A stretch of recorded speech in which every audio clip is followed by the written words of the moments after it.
Bien, chicos, vamos a pasar a explicar de manera breve los modelos económicos que hemos tenido a lo largo del tiempo en nuestro país. En un primer lugar, en una etapa colonial e independentista, ¿sí? Que si ponemos un periodo podríamos decir entre 1776 y 1880, era un momento en donde había una interacción, un contacto entre los pueblos originarios y los colonos, ¿sí? Porque los colonos habían llegado a nuestro continente y empezaron a tener relaciones sociales, económicas, podríamos decir, con los aborígenes que estaban en nuestro territorio. Los principales recursos de ese momento, ¿sí? Lo que predominaba era el oro y la tierra. Las principales actividades económicas, la agricultura, la ganadería, en primer lugar por parte de los pueblos originarios, y después los españoles incorporaron la minería, ¿sí? Principalmente en Potosí, ¿sí? Donde extraían los recursos para luego poder exportarlos a Europa. Además, los españoles introducen el ganado y la alfalfa a nuestro territorio, ¿sí? Como así también la forestación para ganar tierras. Se comenzaba a organizar de a poco y a conformar el Estado, y una de las principales problemáticas ambientales de este momento colonial independentista era el auge de los saladeros, ¿sí?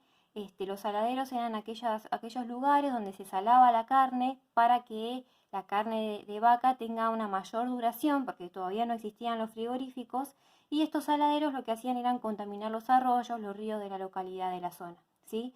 Como sabemos y que también lo vimos en el trabajo práctico anterior, en este momento los colonos lo que hacían era ocupar los territorios e incorporar a la población aborigen para el trabajo de las tierras, ¿sí? Los incorporaban al virreinato de Río de la Plata si era que no nos mataban previamente, ¿no?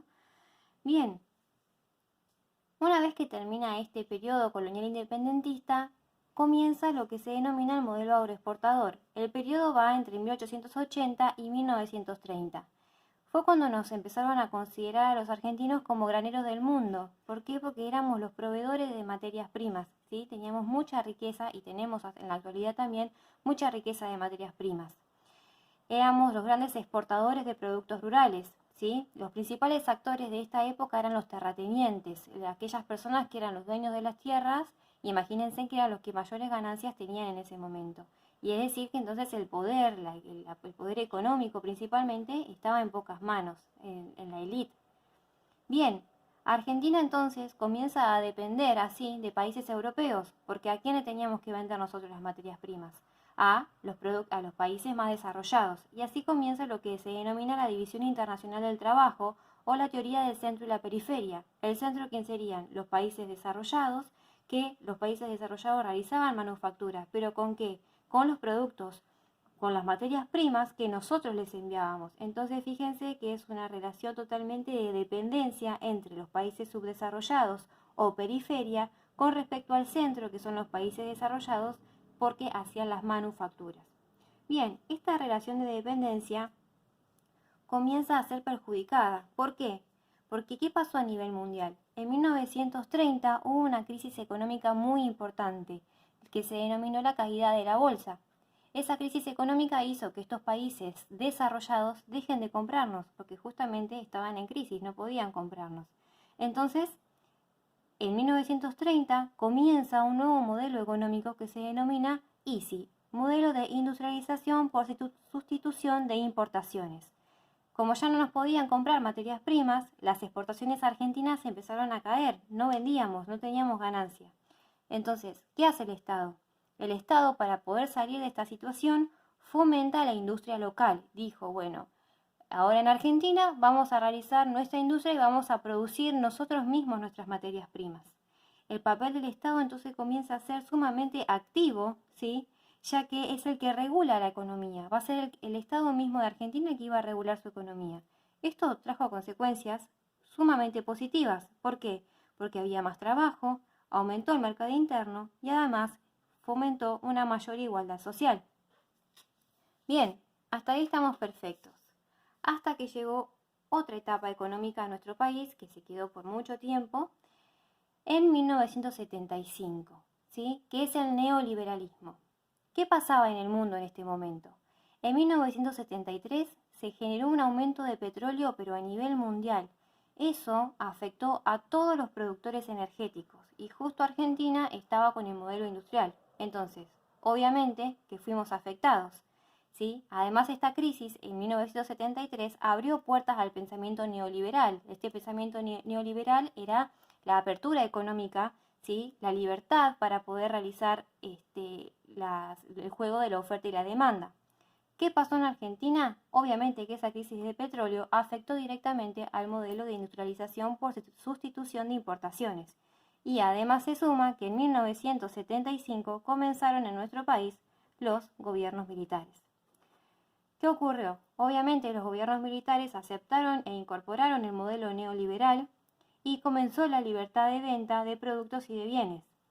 Por lo tanto, se generó en esta época del neoliberalismo una apertura económica del mercado internacional, se modificó el valor de la demanda, se modificó el valor de la moneda y se eliminó el control de los precios, es decir, el Estado no intervenía para nada. ¿Qué generó eso? ¿Qué consecuencias trajo que el gobierno, el Estado, no intervenga en la economía?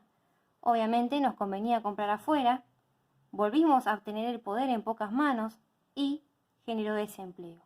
Estas tres aristas provocaron lo que hace años tenemos en nuestro país, que es un endeudamiento muy grande. Bien, si seguimos pasando en el tiempo, en 1983 tuvimos el retorno a la democracia con Alfonsín, pero por Alfonsín hereda todas las problemáticas que nos quedaron de los gobiernos militares, ¿sí? De los gobiernos anteriores: pobreza, deudas y falta de competitividad. Hasta que en 1989 llega Menem, acompañado del inicio del proceso de la globalización. Seguimos en esta fuerza de apertura económica, apertura mundial, de conectividad. Obviamente él quiere reducir los desequilibrios económicos y aplica este plan de la convertibilidad, el 1 a 1. ¿Pero qué pasó? Obviamente, si teníamos, digamos, nuestra moneda valía lo mismo que el dólar, convenía comprarnos afuera, porque lamentablemente la producción de los productos extranjeros eran en ese momento mucho mejor que los argentinos. Entonces esto facilitó la importación. Obviamente se produjo una desindustrialización del país. Y otra cosa que pasó durante el gobierno del Menem fue la privatización de las empresas, que eso fue una de las cosas que más se critican durante este gobierno.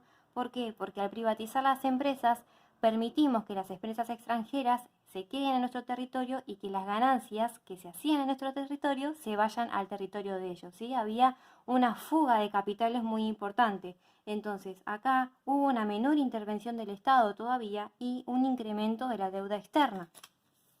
Hasta que todo se descontrola, lamentablemente, en el 2001. Ustedes eran muy chicos, yo también, pero lo que pasó en el 2001 fue este gran conflicto del cacerolazo.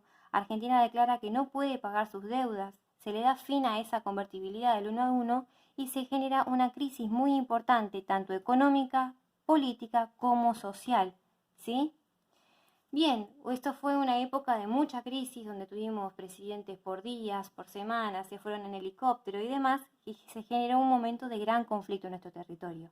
Hasta que, llegamos a la actualidad, a partir de, del 2001 podríamos decir que es el año de quiebre, pero para acomodarnos un poco podemos decir que a partir del 2003, desde el Estado, sí, desde el 2003 hasta la actualidad, hoy por hoy, se está buscando reducir la deuda, se está buscando resurgir la industria.